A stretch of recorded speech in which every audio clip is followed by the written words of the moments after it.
Diyos na dakila, hinihingi namin yung pagsama sa amin sa hapon na ito. Bigyan niyo kami ng kalakasan, gising na diwa.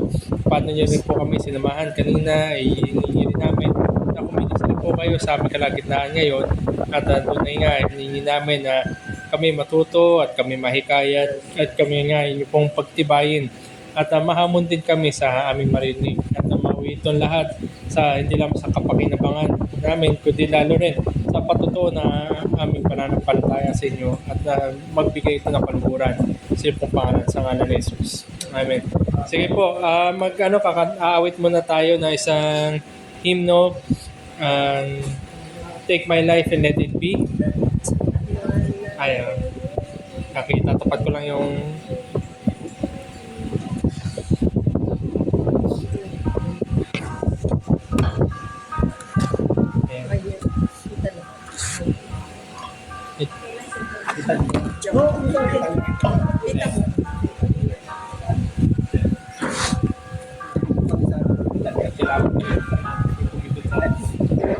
Kabisado na kabisado. Patuloy mo. Sige. Di ba? Sige ako. Okay. Ganda. Okay, start natin. Take my life and let it be consecrated, Lord, to Thee. Take my moments and my days, let them flow in ceaseless praise. Let them flow in ceaseless praise. Take my hands and let them move at the impulse of Thy love. Take my feet and let them be sweet and beautiful for Thee, swift and beautiful for Thee. Take my voice and let me sing, always only for my King. Take my lips and let them be filled with messages from Thee, filled with messages from Thee. Take my silver and my gold, none of my good I withhold. Take my intellect and use every for us thou shalt choose. Every for us thou shalt choose. Take my will and make it thine. It shall be no longer mine. Take my heart, it is thine own. It shall be thy royal throne. It shall be thy royal throne.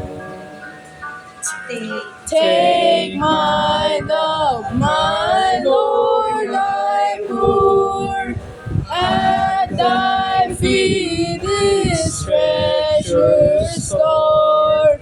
Take myself and I will be ever only all for Thee, ever only all for Thee. Ayan, okay. So, yun yung inawit natin. Kung maalala po ninyo, nung huli, pag ako yung nandito sa hapon, sinimulan po natin yung pag-aaral natin regarding commitment sa kabanalan, commitment to holiness. Na yun nga dapat yung nakikita sa mga mananampalataya sapagkat yung sinasamba natin ay banal na Diyos.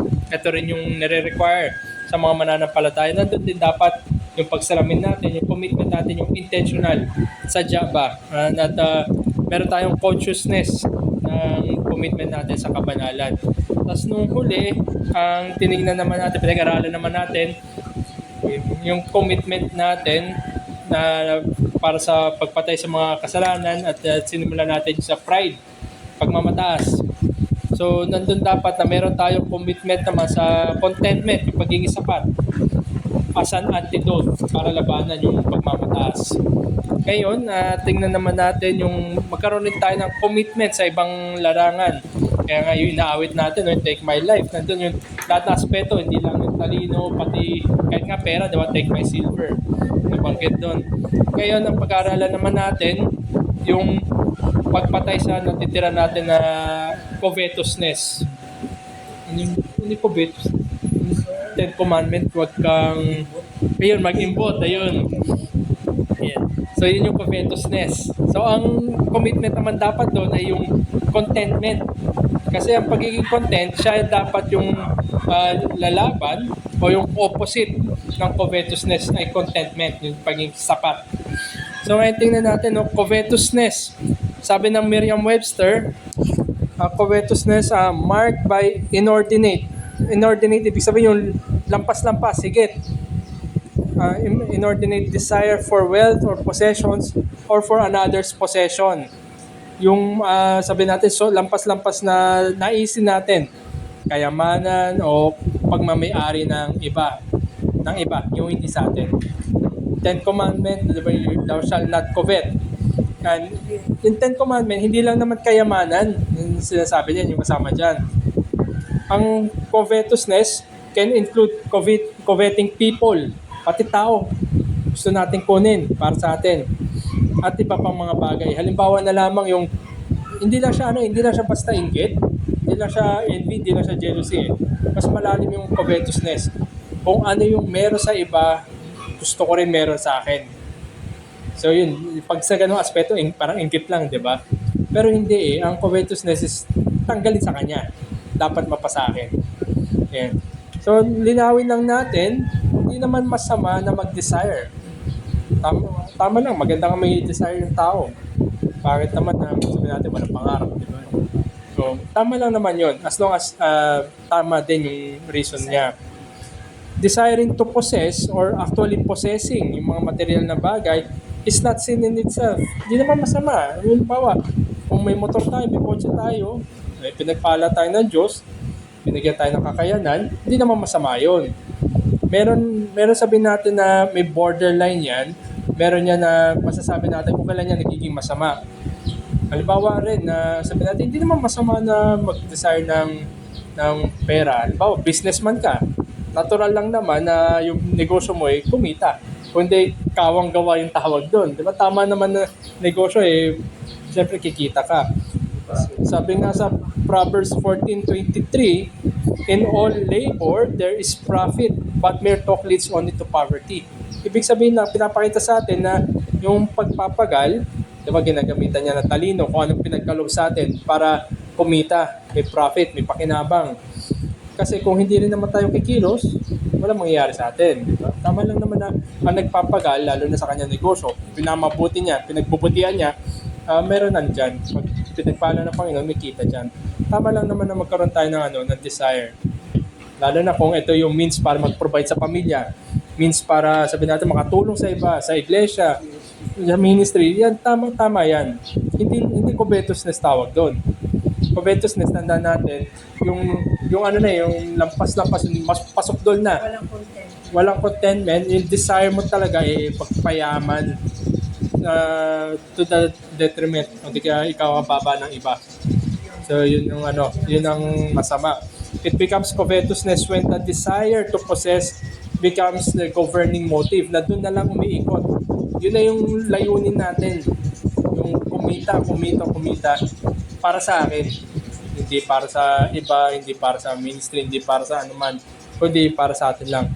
By the way, ang primary material na ginagamit ko ngayon sa series natin, yung Christian Holiness ni Pastor Noel. Sige. Okay. Continue natin. No? Ito yung yung covetousness, yung ayun na yung governing motive ng ating puso.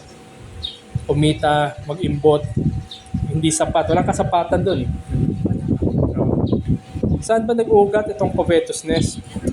Sabi nila, di ba, money is the root of evil. Sa 1 Timothy chapter 6 verse 10, for the love of money is a root of all sorts of evil, and some, by longing for it, have wandered away from the faith and pierced themselves with many griefs. Na the love of money, pagmamahal sa pera. Kasi di ba, money is power. Marami kang pera, marami kang kayang bilhin. Marami kang magagawa. Pati nga minsan, hostation na bibili mo, di ba, dahil sa pera. At pagkakaibigan din. Tao na bibili mo. Yun. At hindi lang doon nagtatapos. All sorts of evil. Kasama dyan yung pag-import. Diba? Hindi lang sa yung ingit, di ba? Meron siya, bibili ako para meron na rin. Hindi, parang bibili mo kung ano meron sa kanya, parang sa'yo. Tapos sabi dito, some by longing for it, ibig sabihin, doon na i-focus mo. Inaasam mo na magkaroon ka rin nun. Have wandered away from the faith, nailayo sa pananampalataya. At sa oras na nailayo tayo sa pananampalataya, sabi dito, pierce themselves with many grief. So nandun na parang pierced, parang natusok na tayo, natuhog na, kumbaga parang na-barbecue na tayo sa maraming kapighatian. Kasi walang katapusan, walang contentment dyan sa pagiging covetous eh. Meron nga dati, no? Hindi ko maalala kung sino to, or I think si Rothschild, yung sa banking. Sabi niya, hindi pa ba sapat ang yaman mo? Sabi niya, hindi, konti pa lang to. Dagdagan ko pa ng konti. Hanggang sa namatay siya, napakadami na. Hindi pa rin sapat sa kanya yung yaman niya. Meron nga rin isa pa na pagsabi, nasa dulo daw ng buhay, he has the most toys wins. So, kung sino may kakayanan para makakuha. Pero, para sa naman sila namatay, hindi naman niya rin nadala. Ano man yung mga inimbak niya na kayamanan dito, dahil sa pag-iimbot niya, wala rin naman, iiwan rin niya yon. So, nandun lang, parang nasa grief ka, kapighatian, kasi wala kang contentment. Doon na umikot yung buhay mo. Sa pagpapayaman. Iba nga, nawawala na tayo sa pamilya. Kasi na-focus masyado sa pagpapayaman. Nawala na time sa sariling kaluluwa. Na-focus parati sa pagpapayaman. So the love of money is a root of all sorts of evil. Yan. Any exhortation, yung pagbibigay natin ng kalakasan natin, kaisipan, sa pagpapagal natin, ano man yung ibigay natin dyan or effort na binibigay natin. Either pag-isip, thought, o di kaya yung sarili na natin pagkilos, yung will natin, at the expense of God's command, will make one disobey God.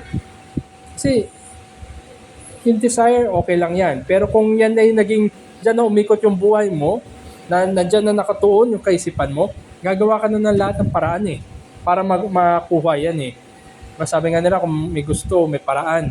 Pero kung ang kagustuhan mo ay magpayaman, mag-imbot, kumuha ng maraming possession na lang, siyempre doon ka na mag-iisip ng kaparaan na paano mo magagawa yun.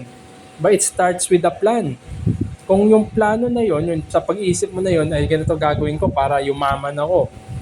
At papayamanin pa. Ganito gagawin ko para maka-imbak ako ng maraming possessions.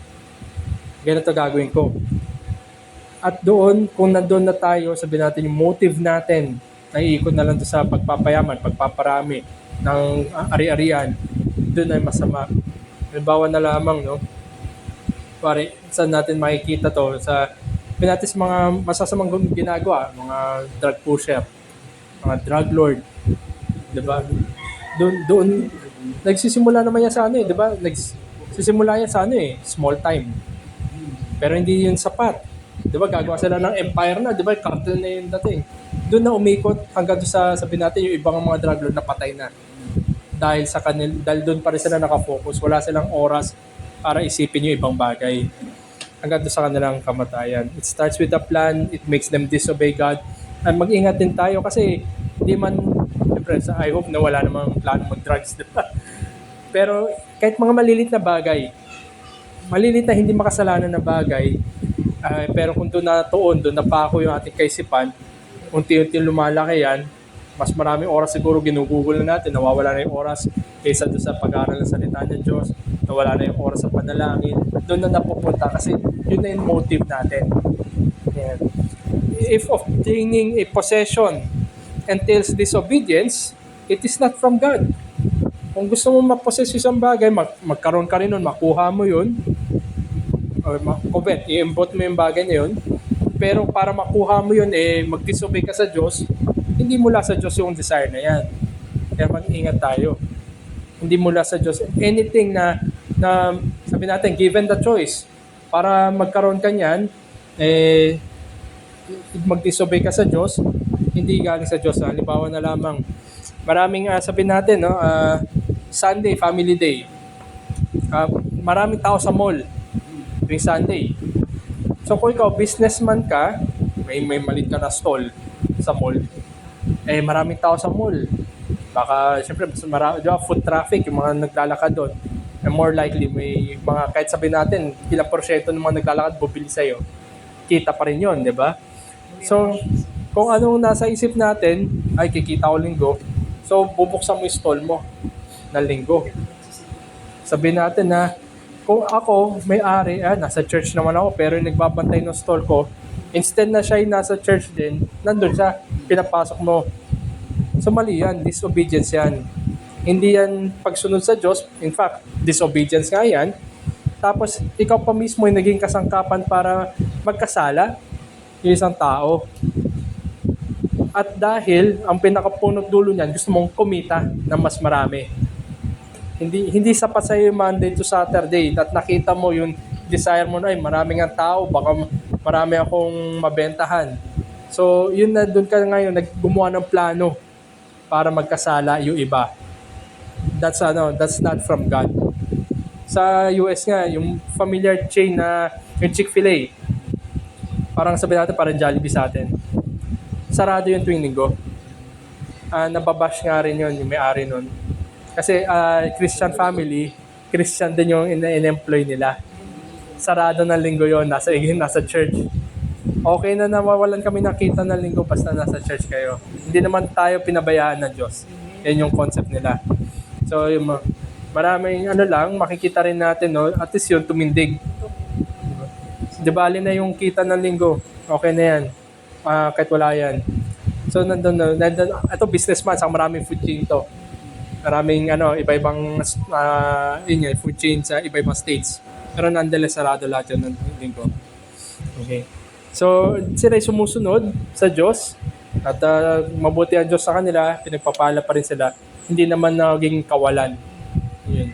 So, tayo ngayon, wala man tayong ganun, pero anything na magdi-disobey sa atin, magdi-disobey kay God para makakuha lang natin isang bagay, kahit gaano kaliit, gaano kapeti yung bagay niyan, wari, sa mata ng iba, wala naman yun. Pero ikaw talaga gusto mo magkaroon nun. Minsan may mga ganun, yung parang illogical ba?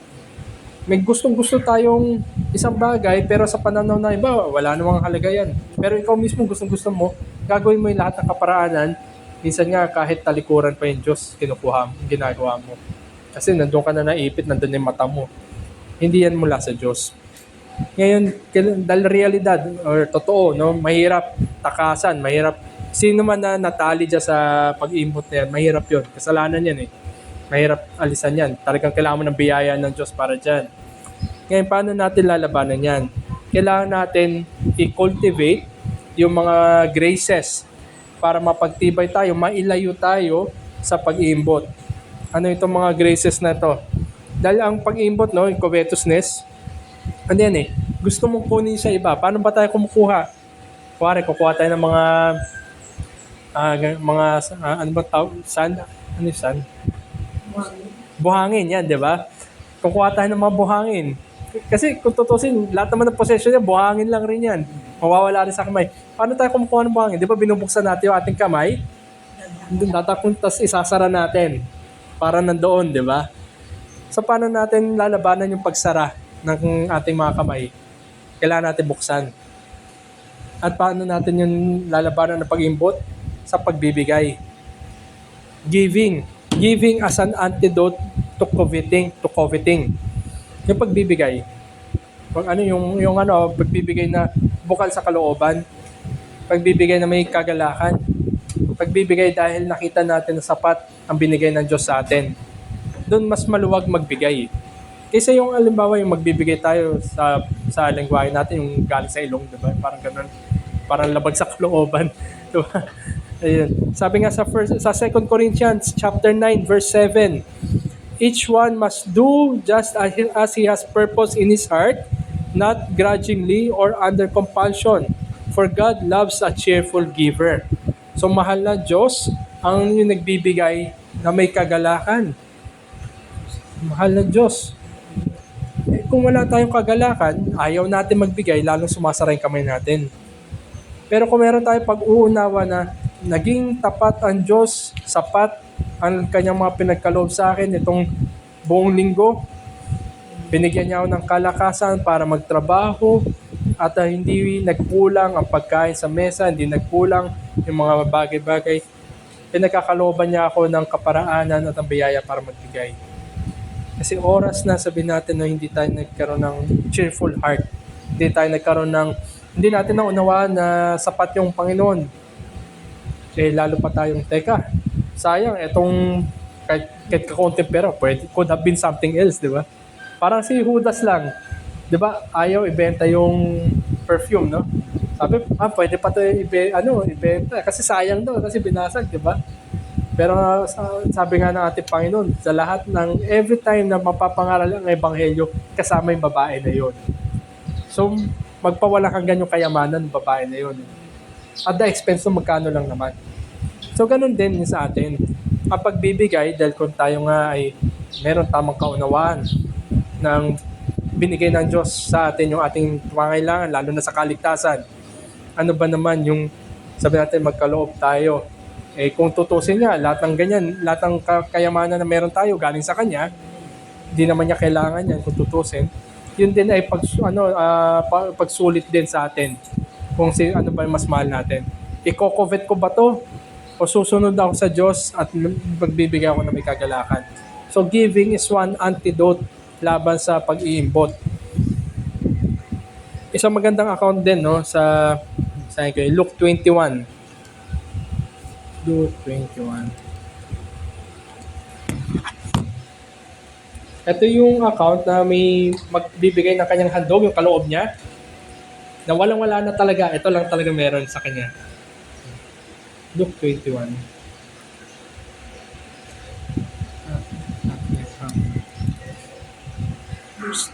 Yan. Simula ako sa verse 1. Yan.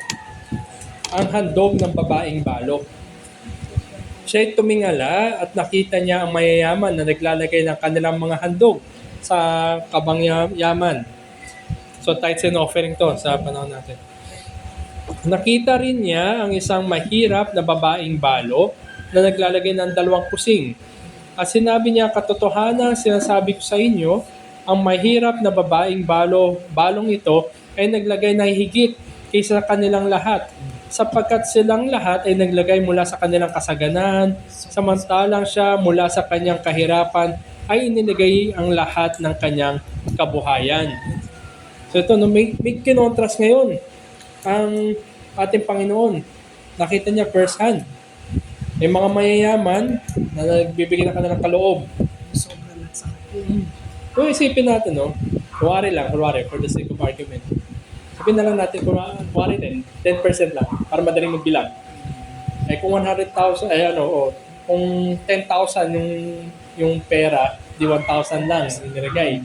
Parang ano ba naman yung 1,000 sa 10,000? Lalo pa kung 1 milyon yan, Ano ba naman yung 10,000 sa 1,000,000? Kung 1%. Sinunod nga niya yung Kung 100,000, di ba? 10%. O ano ba naman yun? Meron pa rin siya 900,000. Diba? Para maliit na bagay.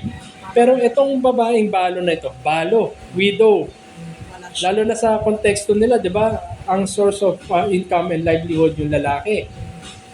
Ito babaeng balo, so wala siyang asawa, namayapan na asawa niya.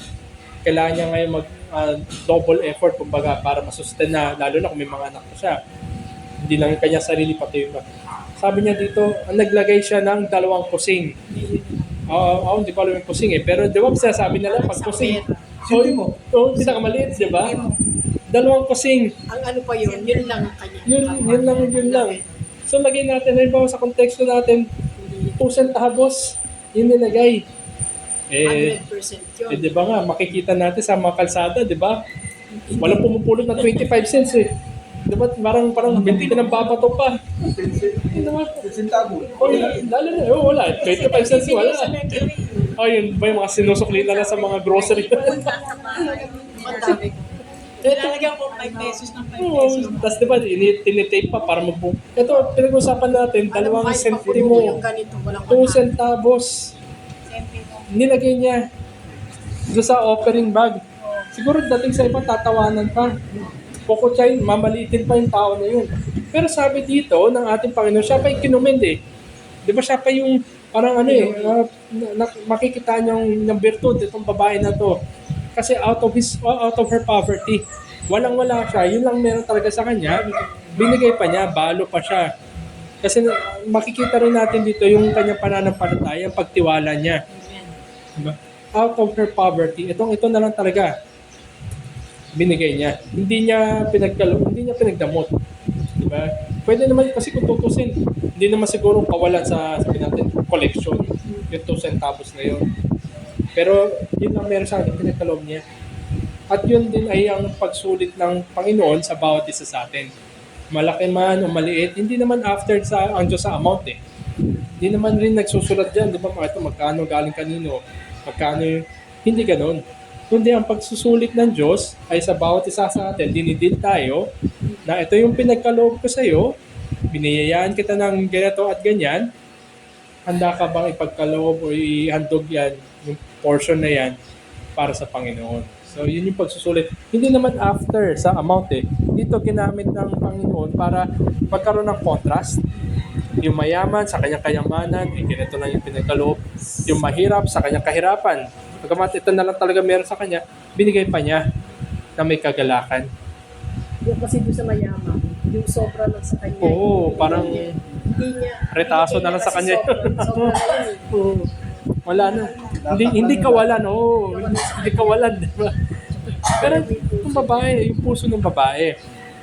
Kaya sabi dito nga, para hamon din sa atin, sa pagkakaloob natin as an antidote laban sa pag-iimbot, give generously and with joy. Pagkat hindi naman after to sa amount ng ating Panginoon eh. Tsaka yung bibigay natin, pagpapalik na lang yun. Oo. Binigay niya. Hindi kaya ka kapag bibigay para bibigyan ka. Oo, yan, maling kaisipan din naman, no? Pagbalik na lang yun eh. Hindi, Oo. yun, kumbaga, binigyan ka na, kaya ka nagbibigay. Kaya ka nagbibigay. Tama. Binigyan ka na. Saka wag natin isipin na kaya tayo nagbibigay para magkaroon. Yun. Kaya maling-mali yan. Hindi investment ang Pero talagang, Panginoon. hindi man yun ang ano mo, pero nangyayari, hindi ka nawawalan. Hindi ka nawawalan, di ba? Hindi ka pinapabayaan ng Panginoon, meron ka pa rin. Kahit ano sabihin natin, no, yung may mga pamilya na sa lingwahe natin, kapit sa patalim, di ba? Parang, pero in spite of nung kanilang mga circumstansya, nagbibigay pa rin sila. Tapos magugulat ka na lang. Kahit sa atin mismo, sa buhay natin, minsan magugulat ka na lang, paano ko naitawid sa mga pinagdaanan ko. Parang kasi ang tao, ang natural sa tao, makita, kulang to. Pero, Saan ako hahanap ng pantal? hindi ka naman ganun, yung hindi po talaga yung isipin na kulang, wala. Diba ko, hindi na ako pumapasok sa ganung bagay. Pero kailangan natin ng pera. Diba? Oo, kailangan natin. Pero hindi yung para lagi mong problemahin yun. Kulang pa. Wag mo problemahin, mag-pray ka. Mag-pray. Tsaka hindi talaga dadating sa iyo. Hindi ka papabayaan ng Hindi ka, kung ikaw ay anak ng Diyos, diba? Hindi ka nun eh. Hindi ka naman papabayaan, magugulat ka na lang. Yung paano ka nakaalpas sa bagay na yan. Tinatanong ko, paano ako umabot Yeah. Ako talaga pagkat mag-church na, yun lang ang ano ko, pagkagaling dito, wala ka na. Wala. Wala na kasama ka, uwi ka na. Oo, okay. Pero, hindi naman dahil sa naghihintay ka, kaya ka ganun. Yun na lang na, hindi ko na naging problema, hindi ko na, So, yun know, una, giving, yung pagkakalo, pagbibigay as an antidote. Tanda natin, bukas na palad na may kagalakan. Ikalawa, paano natin labanan itong pag-imbot? Thankfulness, pagpapasalamat. Thankfulness suppresses ruling desire to possess. Kasi kung ang kagustuhan mo na lang, makakuha na makakuha. Kahit naman nakuha mo yung gusto mo eh. Hindi ka naman magpapasalamat dyan. Meron ka pang ulit na gusto susunod. Mas malawak, mas malalim pa yung gusto mo, mas malaki. One cannot have true worship of God if the desire to possess rules the person. Ibig sabihin, kung mas mataas o mas malaki yung naisin mo na magkaroon ng possession kaysa do sa, sige, na lang, side dish na lang yung pagsamba. Walang hindi yan totoong pagsamba. Mali yan, di ba? Tapos worship becomes hypocritical na. Na to? Parang pagpapalat kayo na lang to. Para lang masabi nila nasa church ako. Hindi ako absent. Pero ang aking naisipan sa aking puso ko hindi pa ba matapos to? Sana anong oras pa matatapos to? Oo. Dapat talaga pag nandito ka, Nandito tayo para sumamba. Hindi, anong oras matapos nito? Tagal pa ba ito? Yan. So, kasalanan pala yun. kasalanan yun. Tapos, pag naging balat kayo na yung pagsamba, ano nangyayari? Ingrata na tayo. Diba? Hindi na tayo nagpapasalamat. Nagre-reklamo na, grumbling, diba? Ano ba to? Ano bang ganyan? Kahit nga sa pinagkalooban na tayo ng Panginoon, nagbigay, kulang pa. Diba?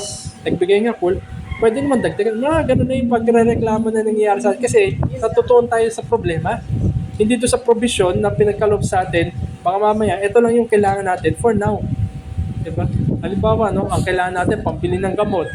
Pinagkalooban ka na pambili ng gamot. Isipin mo, paano ganito, paano ganyan? Ano ba yung kailangan mo? Pabili ng gamot. Dapat thankful. Thankful ka dapat kasi pinagkalooban ka. Sa itong pag-iimbot, Sabi nga, di ba? yung kanina, di ba? Pasasalamat nandun. Covetousness blinds. Binubulag tayo our faculties to realizing greater blessings na pinaprovide ng Diyos. Bulag na tayo, manhid na rin yung puso natin. Instead na makita natin, salamat sa Diyos, pinagkalooban niya na ako ng ganito sa pangangailangan ko sa ngayon. Tsaka pag-gising na. Yung pag-gising pa lang, salamat sa Diyos, pinagkalooban niya ako ng kapahingan at binigyan niya ako ng panibagong araw at hininga parang ngayon. Hindi natin nakikita. Diba parang ang una kagad pumapasok siguro sa mga nagtatrabaho, Monday na naman. So, sa mga estudyante, assignment na naman. Tapos siyempre yung minsan, katulad ikaw na ang trabaho, pero yung mga anak mo may trabaho. Kasama sila sa yung prayer. Tapos talaga, ipapagpasalamat mo Pagpapasalamat. sa Panginoon. Nakakauwi ng ligtas. Amen. Nakakauwi ng buo. Kaya nangyari na yung ibon na mismo makipag-pray, halimbawa, umalis. Tapos pag hindi sa akin yung anak ko, hindi niya lang sinasabi sa akin, sinabi niya sa kaibigan niyang pulis, yung nabangga siya. May nangyari. Bagong motor niya, nagasgas kaya ewan ko pero pinaayos niya. Hindi niya sinasabi, hindi niya na sa akin. Naisip ko lang yun na hindi talaga ako nakapag-pray. Yung ganun. Pero maiisip mo yun, magsusuot ka na lang din. Tapos yun nga, sabi ko sa anak, ba't mo sinabi sa akin? Dapat yan, kasi pag-aalis kayo, magpapaalam, God bless.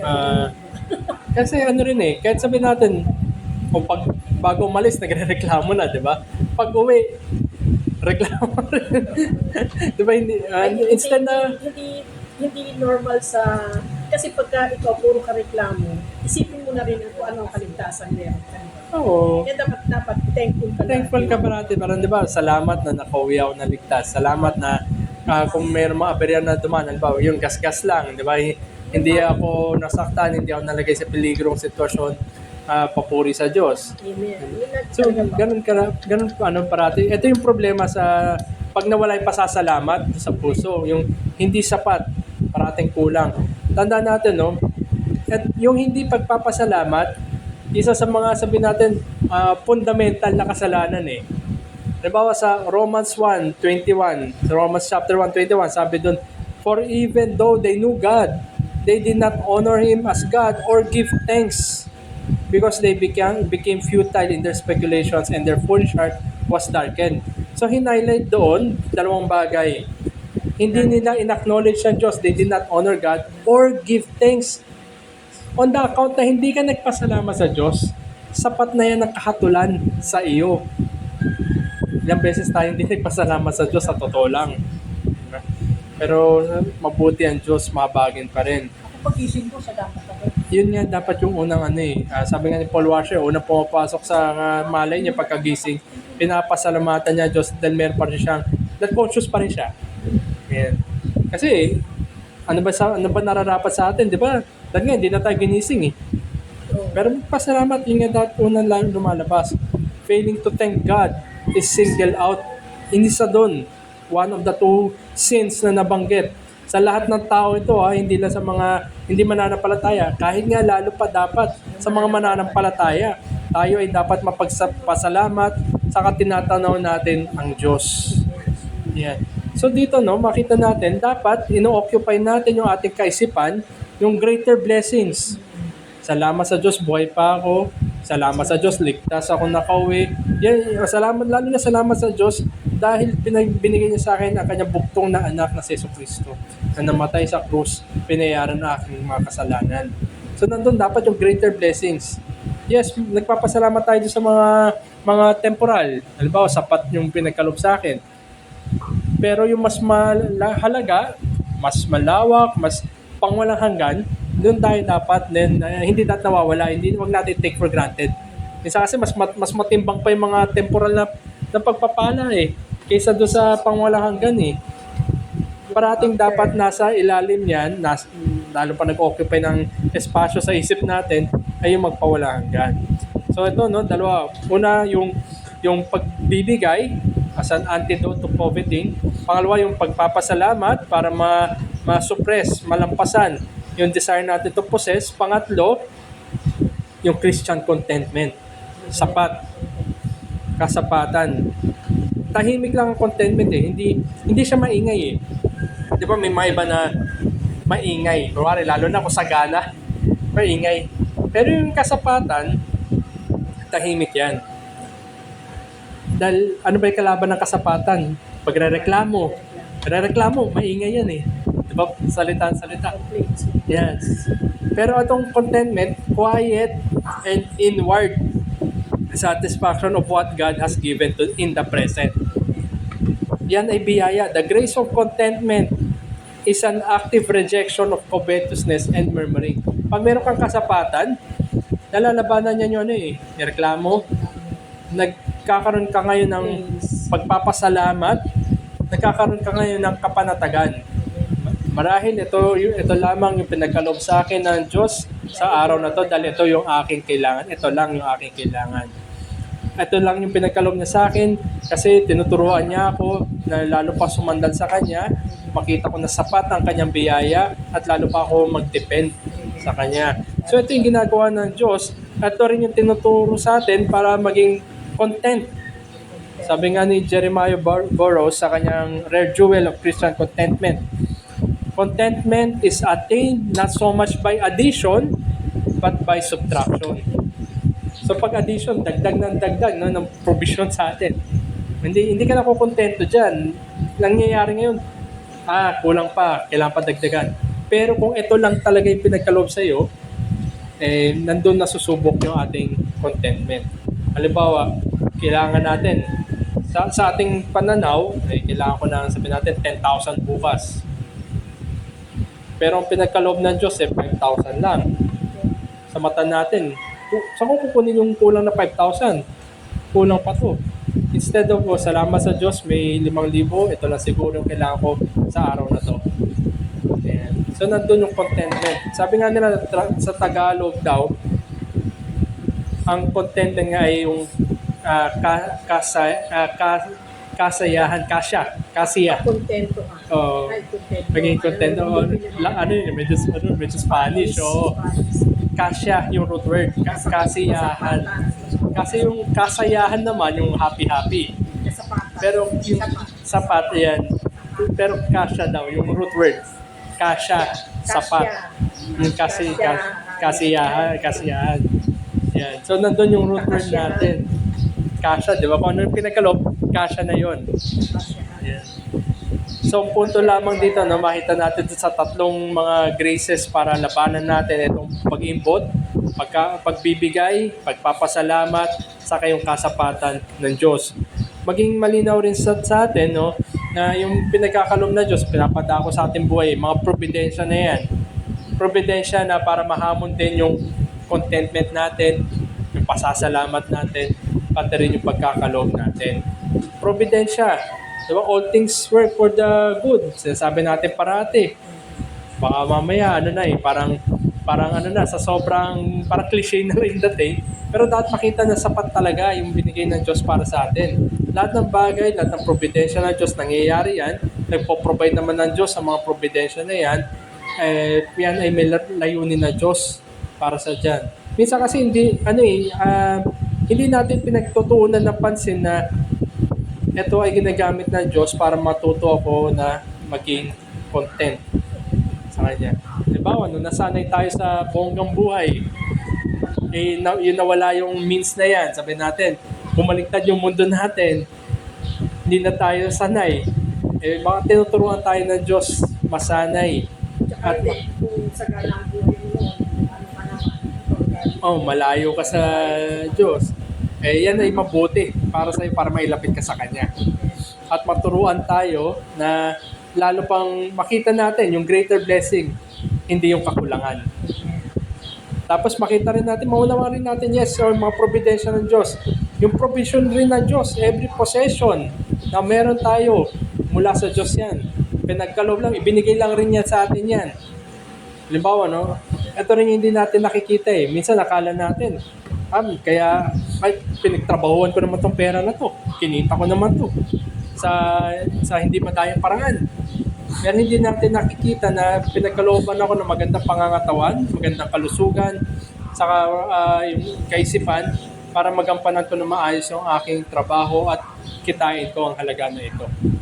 Yan. So nandun dapat yung makita natin, yung maliwanag na provision ng Diyos, hindi lang sa means, kundi paano rin niya tayo sinustain sa buhay niyan. At lalo na, providence, provision, saka yung redemption, yung pagtutubos. Pinagkaloob sa atin yung pinakamahalagang provision. Ano ba pinakamalaking problema natin? Lahat tayo, kasalanan yung pinakamalaking problema na lahat yan. Di ba? Mari siguro yung iba, problema nila, paano yumaman? Mari hindi mo problema yun. Pero lahat tayo, problema natin yung kasalanan. In spite na pagiging makasalanan natin, binigay na ating Diyos yung kanyang bugtong na anak. At sa provision na yan, hindi tayo malalayo sa pag-ibig ng Diyos. So tapusin ko siguro, sa balikan ko si Jeremiah Burroughs, yung rare jewel of Christian contentment niya. Sabi niya, by murmuring you undo your prayers, for it is contrary to prayers to God. Sa pagrereklamo daw natin, ina-undo natin panalangin. Ano ba naman ang mga panalangin natin? Diba? Aming Panginoon, salamat sa pagkakaloob mo ganito, this and that, sa aking mga pangailangan. Pero pagkatas mo manalangin, nagre-reklamo ka. Di ba? Pag may nakarinig sa atin, akala ba pinapasalamatan mo yung Diyos? Akala ba sapat? Pero sasabihin mo sa akin, kulang. So, siya, parang mahirap din. Parang ang pangit din tignan, marinig, sa isang mananampalataya na puro reklamo. Si Apostol Pablo, yung sulat niya sa Philippians. Etong Philippians na to, pag sinabi Philippians, siguro naisip ka agad na marami. Ito yung joy. Diba? Rejoice always, I say rejoice. Ang dami niya beses na binanggit yung joy, rejoice, rejoicing sa aklat ng Philippians.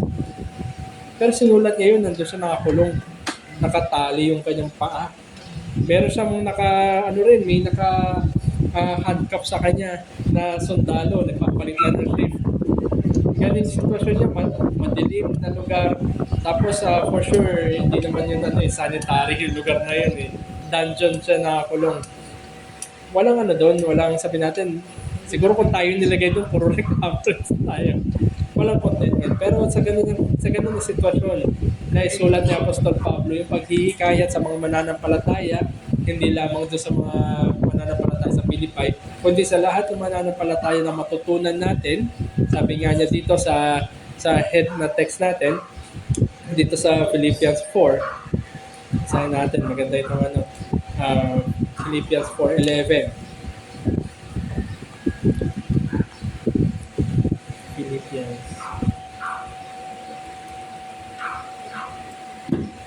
Mali. Ayan. So, ganun yung background ni Apostol Pablo. Pero sabi niya, sa verse 11, hindi sa nagsasalita ako, dala ng pangangailangan, sapagkat aking natutunan ang masiyahan sa anumang kalagayan aking kinaroroonan. Kasya, ano man yung circumstance niya sa buhay, siya nandun sa bilangguan, sa dungeon, madilim, marumi, may mga gwardiya, wala siyang kalayaan doon.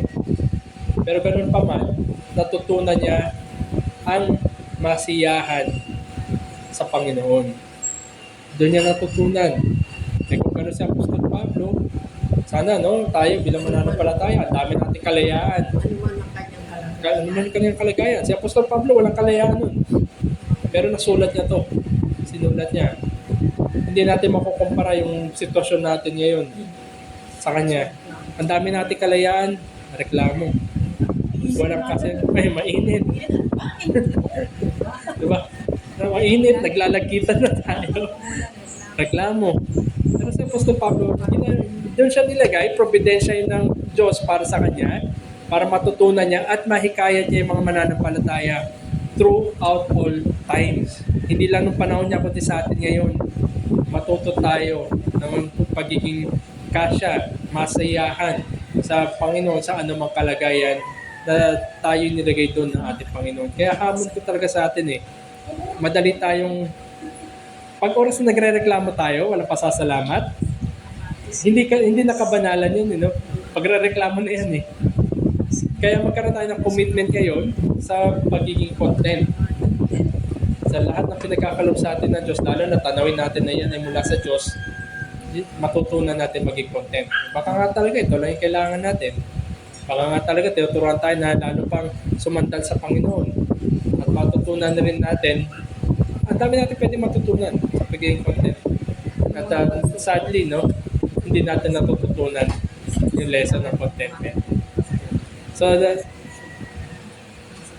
dito ako magtatapos. Magkaroon tayo ng commitment sa contentment natin. Kaya nung mga simulan natin, commitment to holiness, commitment to humility, pagpapakababa. Ang ating Panginoon, siya yung galing sa taas na nagpakababa para abutin tayo. At ngayon, matutunan natin yung contentment. So, nandun yung kasama siya sa commitment natin sa holiness. Mahirap makita isang mananampalataya mapagtaas. Mahirap din makita sa mananampalataya yung walang kasapatan sa buhay. So, may mga katanungan po ba or anything bago po tayo dumako sa panalangin natin? May mga gusto po ba magbahagi o share? Ayan.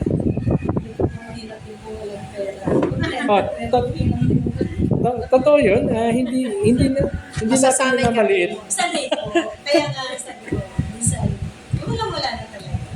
Kasi, separate ko. Provider. May pangangailangan ko na hindi natin man na maliit. Lahat tayo, kailangan. Parte ng buhay yun Yung mga pangangailangan sa buhay. Diba? Lahat dun, parang lahat kailangan ng pera. Diba? Hindi natin sinasabi na hindi natin kailangan. Kailangan natin. Pero ang dinidil sa atin, hindi naman sa makontento na alam ng Panginoon. Sabi nga natin, Panginoon, di ba? Sabi nga natin, Panginoon, di ba? Kung yung two sparrows, Maya, ayun. Kung yung mga Maya nga daw, binibenta, di ba? Tapos mga bulaklak, wala naman nagpapakain niya, pero nabubuhay. paano pa kaya yung mga anak ng Diyos ang tao? Sige, brother. Dapat ito po, Pastor, Hindi, brother. Brother. yung contact. Hmm. Halimbawa po sa isang negosyante. Example, sa industry. Okay. Itong matanda na industry.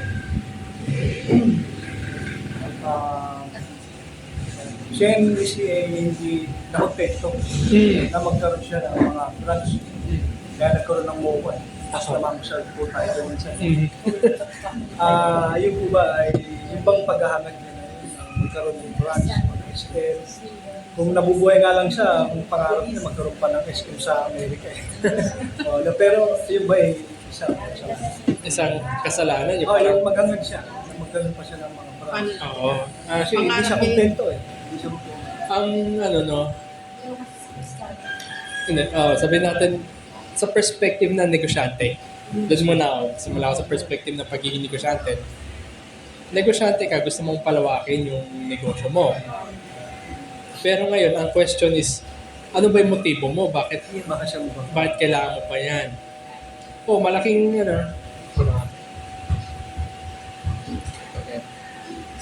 malaki yung potential na malaki yung kita, lalo na to sa lugar na yun, di ba? Walang mall eh.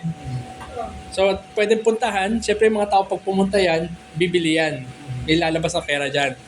So, kung ito yung driving force ng negosyante, lalo na, I believe, hindi naman siya Kristiyano. Ano siya? Yan yung niya, driving force niya dyan. Kumita ng kumita. To the point na, buhay pa naman siya, di ba? Kapatay na yung senior, yung anak na lang. Namatay si senior na ang dami niya pera, hindi naman niya nagamit. Kasi ayan yung naging motibo niya. Ngayon, Hindi, pero ano po, ano lang, para sa kalaman naman. Yung CCF na building ay dinonate ni Henry C. ay Pastor Peter Tanchi. Tanchi, ito ano. Tapos may foundation si Henry C. Tinutulungan niya yung mga galing sa mahihirap. Pinaaral niya yung dito.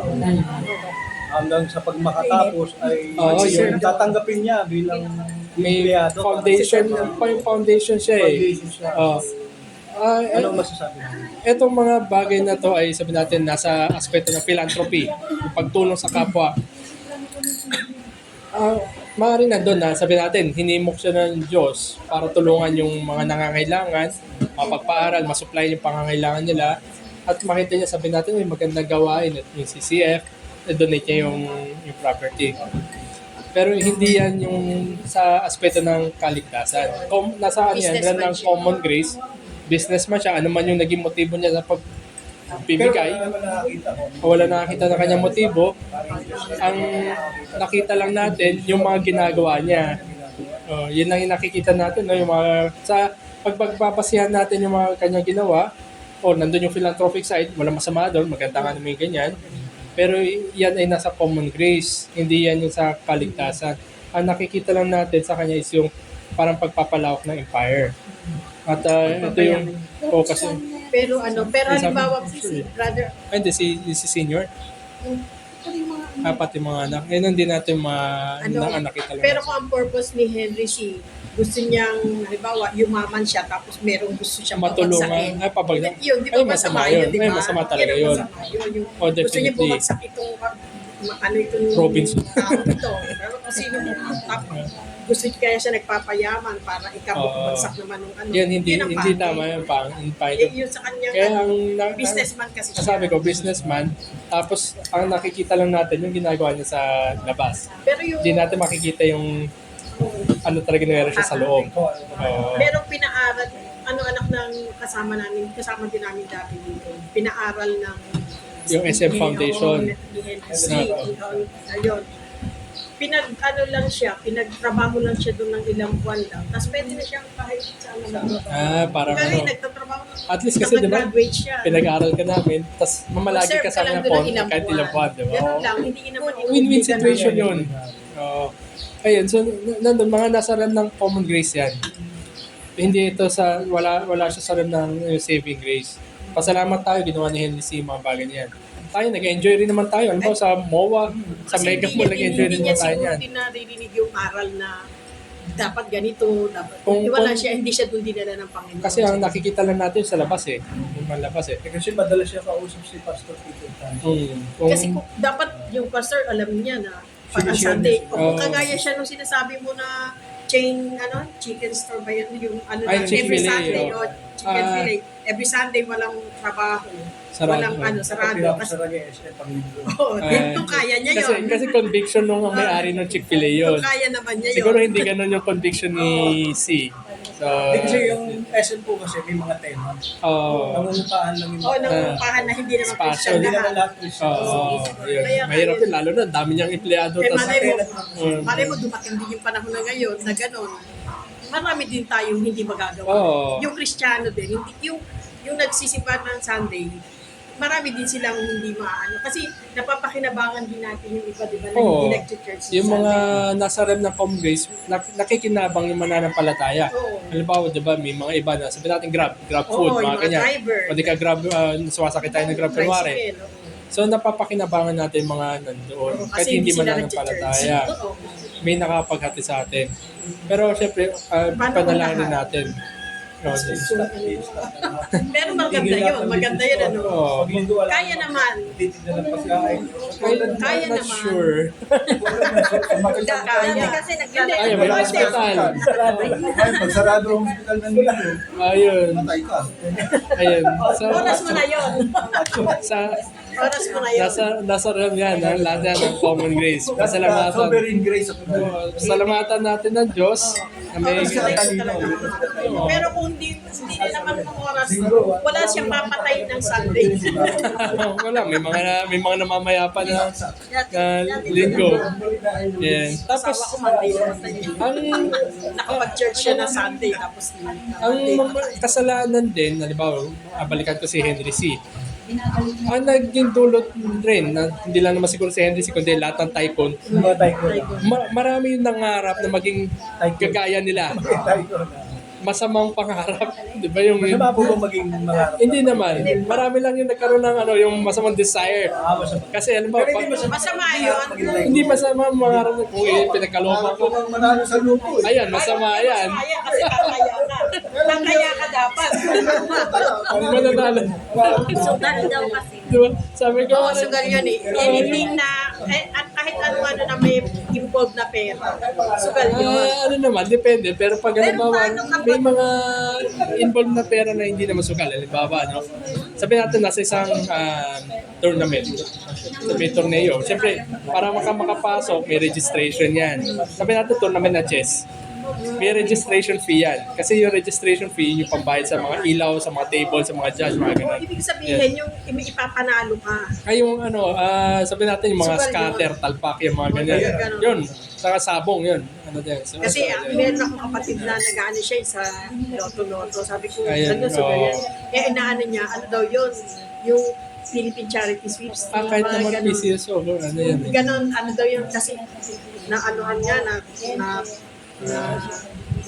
natulungan nga yung anak mo. Sabi sa Balikan ko lang yun. No? Hindi masama, hindi masama nga ng mga Maging tycoon. taikon, lalo na kung halimbawa, pinagkalooban ka naman ng talino sa kanang ideas. As long as maging tama yung yung motibo. Ang malungkot lang dyan, marami nga yung nangarap na yumaman dahil para sa maling maling reasons. Like halimbawa na gusto ko pag yumaman ako, bibili ako maraming kotse. Diba ganun yung mga rapper, diba? Yan, di ka, Genie. mamambuhay ako ng rock and roll na buhay. Yun, masama yun. Ngayon, naghangad ka ng yumaman dahil gagawin mo sa Makatulong na sa mga simbahan ng mga... yun, ano siya, medyo gray area. Yun. Pero may mga definitely masama na Meron po kasi yung story yung si John Rockefeller. Kasi ano rin siya, tycoon din, si John Rockefeller. So, isa nga po siya sa nagdulot ng history sa Amerika. Bakit ang Amerika industrial. nangyari kasi po si John Rockefeller, talagang nakatutok siya sa pagpaparami ng pera. Pero dumating yung araw na siya ay mismo rin po. Naging Baptist po siya. Nakonvert siya at nagsisi siya sa kanya. Alam mo, dinonate niya yung ano niya nung nangyari yung pangyayari. Dating makasarili siya, naging mapagbigay po siya. Kaya yung sinasabi niyo, naging bukas palad na siya. Dati hindi eh. Dumating Kapit na yung kapit. kumilos yung ano sa kanya. Isang maganda example din si ano. Dinonate niya na yung mga Ano si Sidon? siguro portion, baka kalahati ng ano yan, yaman niya. Isang magandang example din, ginagamit natin pang araw-araw. Colgate. Face. Colgate. Di ako na si Colgate. At, Yung ano siya, businessman siya. Yumaman, definitely. di ba Procter & Gamble yun? Ano na, yung iba na, yung original na Colgate, yung gumawa ng ano, Oo, Colgate Palmolive Philippines. yung mismong gumawa ng Colgate, ano to, foreigner siya, Amerikano siya. Ang Colgate po, apelido yun. Ang apelido niya yun, deacon siya, na isang Baptist. Ano siya, Christian? Yes, Baptist deacon siya. Kaya tawag sa kanya Deacon Colgate. So, hindi masama yung magkaroon ng pangarap. Hindi masama yumaman, lalo na kung pinagkalooban ka ng kaparaanan, as long as gamitin mo sa tama, saka sa God-glorifying manner. Yeah. So, pasalamat sa Diyos, ginamit si Deacon Colgate at na-introduce na tayo sa pagsisipilyo. So, Tsaka hindi, may pagpapala daw dyan eh. Ganito sabi pabili nga pong Colgate, yung pong close-up. diba? So, Ay, ako nagtatrabaho ko sa Mercury Drive noon. Mercury Drive, Olonga po. Ay, ganun. Pabili nga ako ng Colgate, dikuhan man ako Colgate. Binibigyan ng Hindi yan Colgate. yung close-up.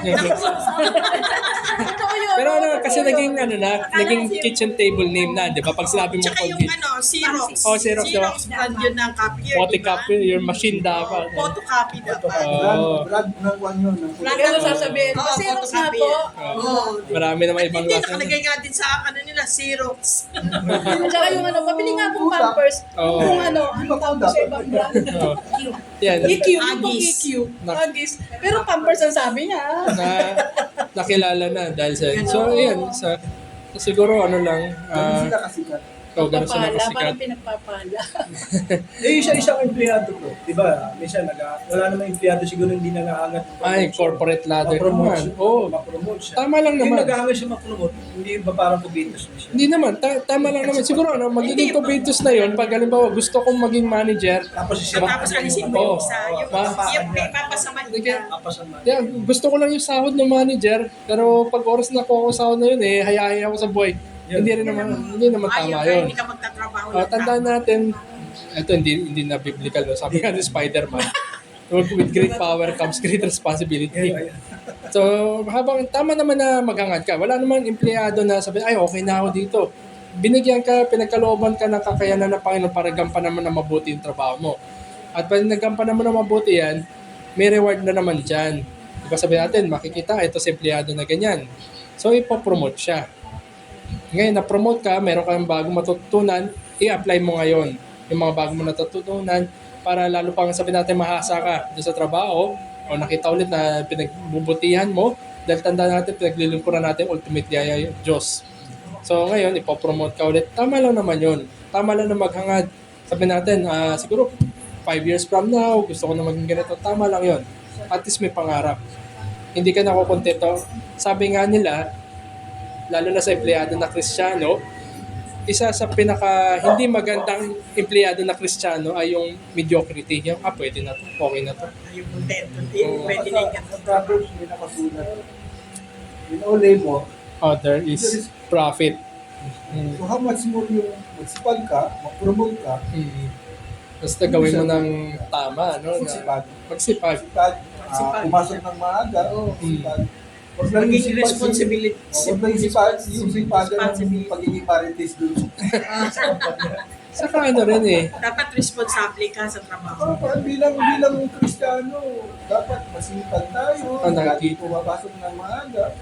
ginagawa, binibigyan natin yung At kaso, kaya. Yun talaga trabaho. I believe 100% I believe in my heart na God knows at Saka ano eh, hindi naman maganda pag nakita sa atin yung kabaliktaran. Oo, tama. Parating late. Parating yun. Tatamad-tamad, antukin siguro sa Brother Jer, bukod pa doon na ang tagal-tagal mo na sa kumpanya, sipag-sipag mo, tapos hindi ka na-promote, parang Oh, pag halimbawa no, mag-apply ka sa iba, yung HR teka lang. Ibig mo sabihin, 5 taon ka sa posisyon mo. Yung mga ganon. Oo. So, magiging papanuri, ano ba nangyari? Baka mamaya may issue ka sa, magiging mga question. Diba? So, kailangan mo ngayon i-explain. Eh, tandaan natin, Pero HR kung eh. after 3 years, na-promote ka Oo. kagad. Ano to? Diba? Halimbawa na sa police, wala namang PO1 pa. Tumanda na, nag-retire ng PO1. Wala naman ganun. Matindi yun. Oo, gumag-retire ng PO1. Pagka-apply ka ng trabaho, ilang taong ka? Ilang taong ka walang trabaho? Mga 3 years ka walang trabaho. Baka sanay ka na nang wala, wag ka na Oo. Yun. Diba sabi nga sa efficiency, diba? Yung wag pakainin. Ang tamad. Sa Thessalonians, Talaga naman kasalanan ng pagiging tamad. chapter 5, admonish the idle. 1 Thessalonians chapter 5. Sa Ephesians, nandun yung yung magnanakaw. Wag na siya magnakaw. So, hihinto niya yung maling gawain. Siya ay magtrabaho. So, positively, magtrabaho ka. Tapos yung next level, galingan mo sa pagtatrabaho para may bahagi ka sa kapatiran. So, hindi, yung hindi lang yung kanyang pamumuhay, hindi lang yung kanyang pamumuhay, kundi may tulong ka rin sa iba. So, layuan mo yung kasalanan, yung pagnanakaw, positively magtrabaho ka, gamitin mo yung katawan, yung kalakasan na pinagkaloob sa'yo, at galingan mo, pagbutihin mo sa trabaho. Para pag commission mo, bukas pala. Bukas malad. Hindi close up. Kasi yung magnanakaw, paano rin ba yung magnanakaw? Diba, kuha rin na hindi kanya eh. So, ganun din dapat sa mga mananampalataya. Hindi tayo, kung sabi natin, sa pagiging tao lang, pangit naman yung kabig ng kabig. Diba? Ang isang mananampalataya, hindi siya ganun, kundi bigay. Ayan. Okay, sige, may ano pa po? Sige, punta na tayo sa ating panalangin. Panguna ako